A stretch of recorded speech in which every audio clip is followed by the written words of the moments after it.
இந்த வீடியோ நம்ம பார்க்க போற எஸ்எஸ்சி மேத்தமெட்டிக்ஸ் கொஸ்டின் என்ன அப்படின்னா ஒரு பர்சன்டேஜ் பேஸ் பண்ண சம் தாங்க. இதுல என்ன சொல்லிருக்காங்கிறத நீங்களும் தெளிவா படிச்சுக்கோங்க. நான் இதை எப்படி போடணும் அப்படிங்கறத இப்ப உங்களுக்கு சொல்லித்தரேன். அதாவது இதுல வந்து பாத்தீங்கன்னா 2 பேர் ஒரு எலெக்ஷன்ல போட்டி போடுறாங்க.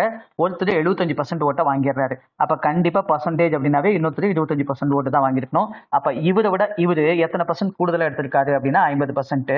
அந்த 50% தான் அவங்க என்னன்னு சொல்லியிருக்காங்க அப்படின்னா 520 ஓட்டுகள் அப்படின்னு சொல்லியிருக்காங்க. அப்ப 50% 520 அப்படின்னா மொத்தமா விழப்பட்ட ஓட்டுகள் என்ன அப்படின்னு பாத்தீங்கன்னா 100%. சரியா? அப்ப இந்த 50ஆல இந்த 100 அடிச்சுன்னா 2. அப்ப இது 2 பெருக்குனீங்கன்னா உங்களுக்கு 1040. சரியா? அப்ப இந்த கொஸ்டினுக்கு என்னது 1040 தான் ஆன்சர். சரிங்களா? நீங்க இந்த செட் 7ல இருக்கிற எல்லா கொஸ்டின்ஸையும் ஆன்லைன் எக்ஸாமா எழுதி பார்க்கணும். சரியா? டைம் மேனேஜ்மெண்ட் எப்படின்னு கத்துக்கணும் அப்படின்னா நம்ம அருண் அகாடமியோட டெலகிராம் சேனல் லிங்கை கொடுத்துருக்கேன்.